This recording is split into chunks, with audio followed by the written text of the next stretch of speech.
दोस्तों नमस्कार, बहुत स्वागत आपका चौकस भारत में। मैं आपका दोस्त ब्रजेंद्र। राजनीति में जाति जो है वो कितना मायने रखता है, इसके मायने क्या है, सकारात्मक और नकारात्मक, इस बात को लेकर चर्चा जरूरी है। लेकिन हमेशा या यूं कहें कि अगर राजनेता अपने जनसभाओं में, आम सभाओं में जब भी जाते हैं तो कहीं ना कहीं जो कोर कसर है उसे निकालते देखे जाते हैं, और ये पूर्वाग्रह से ग्रसित होकर ही ऐसा करते हैं।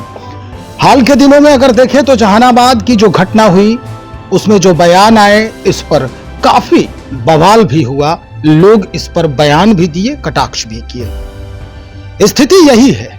अब सवाल ये उठता है कि क्या जाति के जहर का कहर जो है उसका असर करने में ये राजनेता जो है वो कितना मायने रखते हैं, कितना महत्वपूर्ण साबित होते हैं, इसी बात को लेकर आज चर्चा करेंगे। आज इस मुद्दे पर बातचीत करेंगे, हमारा साथ देंगी देवजानी मित्रा जी, जदयू की नेत्री हैं। इन्हीं से आज बातचीत करेंगे कि क्या वाकई में जाति के जहर की लहर के कहर से बिहार को प्रभावित करते हैं राजनेता।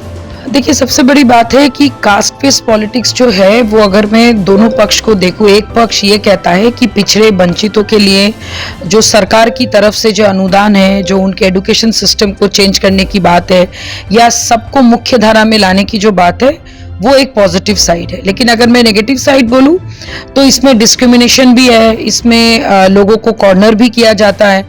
तो आप इस वक्त जिस ढंग से कास्टिज्म को लेकर एक नेगेटिव तरीके से लोगों के विचारधाराओं पे गया है कि भाई दलित महिला के साथ अगर कोई दुष्कर्म होता है तो लोग उसको बहुत बड़ा मुद्दा नहीं बनाते कि अरे चलो वो दलित है तो कोई भी कुछ भी कर सकता है। तो मुझे लगता है तो कहीं ना कहीं इस चीज को लेके राजनीति में एक अलग रूप देता है। लेकिन क्या है कि जनरली जाति विशेष को लेकर अगर मैं पॉलिटिकली बात करूं तो लोग इसका मिसयूज भी करते हैं, जहाँ पे मुख्य धारा में सेंट्रल की बहुत सारी ऐसी नीतियां हैं जिसमें कि पिछड़े वंचित के लिए बहुत सारे प्रावधान है, जहाँ पे सबको एक साथ एक समान तरीके से देखने की जो बात हम लोग हमेशा कहते हैं, उसके लिए ये बनाया गया था। लेकिन अभी के समय में, चाहे वो इलेक्शन लड़ने से पहले हो या फिर इलेक्शन के दौरान हो, हम लोग जातीय समीकरण में लग जाते हैं। तो मुझे लगता है कहीं ना कहीं इस चीज को बैलेंस करने की जरूरत है, जहाँ पे आपके एजुकेशन सिस्टम में, आपके हेल्थ सिस्टम में उनको भी उतना ही प्रायोरिटी मिलना चाहिए जितना जनरल कास्ट।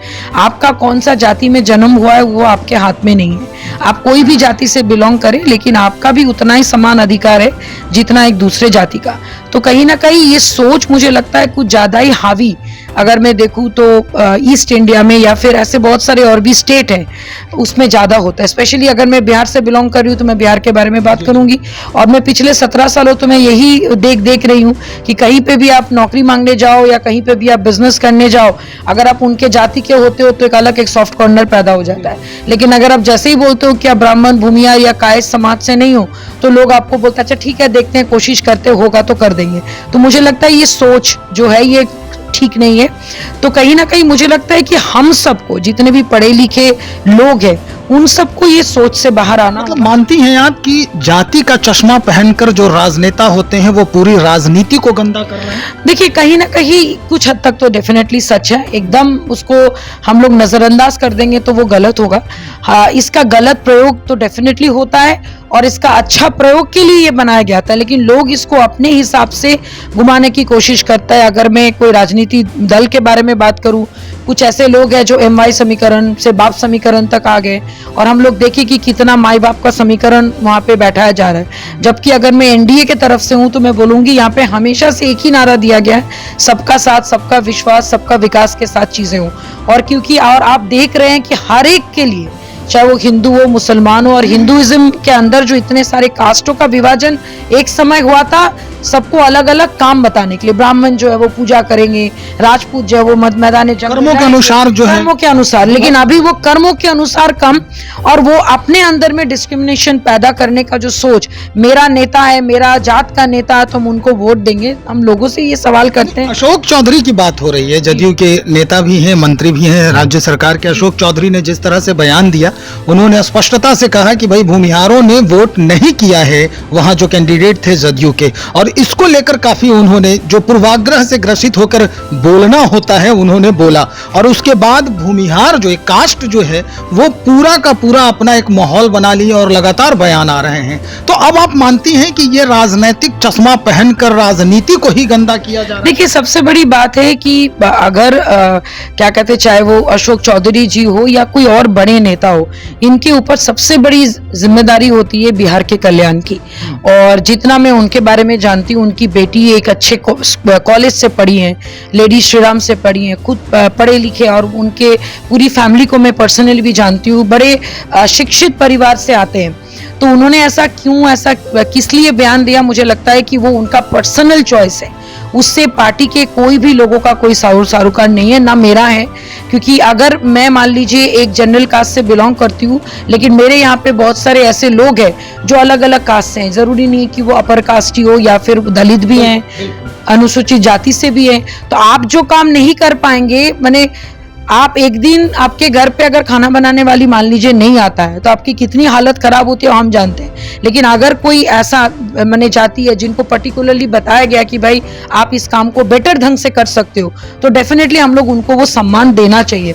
और हम लोग अगर एनडीए के में हैं, तो एनडीए के हिसाब से सेंट्रल के नीतियों को सम्मान करते हुए अपना बयान देना चाहिए, ताकि किसी को भी आपके वचन से, आपके बात से तकलीफ हो, दुख हो, मुझे लगता है वो एक नेता का काम नहीं है। आपको लगता है कि ये जाति जो है वो महत्वपूर्ण कारक है समाज के लिए राजनीति में?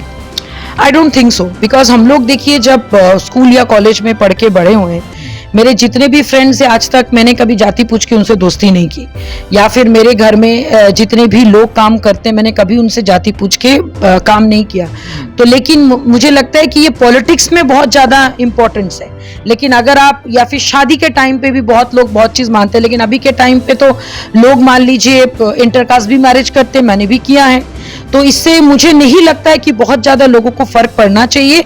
पढ़े लिखे लोग या जो मेट्रोज में रहते हैं उनको तो सिर्फ मतलब है कि भाई मेरा दोस्त जो है वो खान है, मेरा जो दोस्त है वो सिंह है, मेरा जो दोस्त है वो कुमार है, मेरा जो दोस्त है वो पासवान है, क्योंकि वो आपके लिए खड़े होते हैं। इस तरह के बयान क्या असमानताओं को जो है वो बढ़ावा दे रही है? देखिए, कहीं ना कहीं लोगों के अंदर को ठेस पहुंचाती है। और मुझे लगता है कि अभी जो माहौल पूरे भारतवर्ष में है, हमें यूनिटी इन डाइवर्सिटी की बात हम लोग हमेशा से पढ़ के बड़े हुए हैं। तो उस यूनिटी इन डाइवर्सिटी को अगर हम लोग मेंटेन नहीं करेंगे तो कौन मेंटेन करेगा?